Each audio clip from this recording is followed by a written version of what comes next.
कि मेरे हाथ में अगर एक 2000 रुपए का नोट हो और एक हाथ में 2 रुपए का सिक्का हो, और अगर दोनों मेरे हाथ से गिर जाए, मुझे बताइए आवाज कौन करेगा, नोट या सिक्का?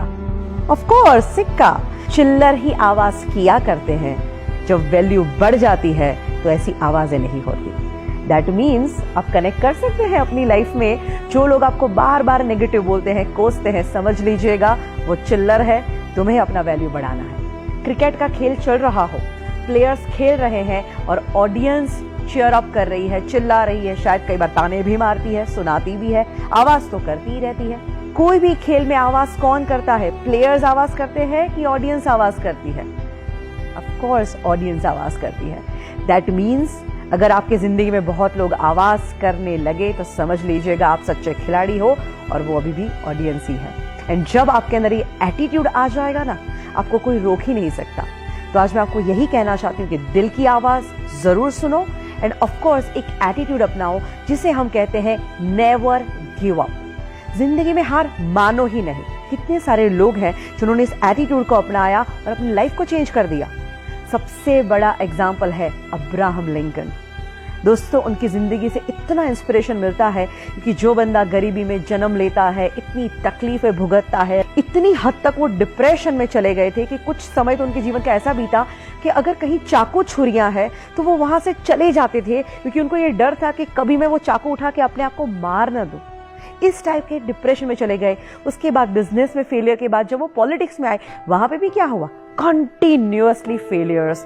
बट फिर भी बंदे ने हार नहीं मानी, प्रयत्न करता गया और एक दिन आता है जब वो अमेरिका के प्रेसिडेंट बनते हैं, और ऐसे प्रेसिडेंट जो आज भी लोगों को इन्फ्लुएंस कर रहे हैं। He was the most influencing president ever in USA. He never give up. तो आप क्यों गिव अप करते हैं? हमारे ex president doctor APJ Abdul Kalam, उनकी जिंदगी में से भी बहुत कुछ सीखने जैसी बातें हैं।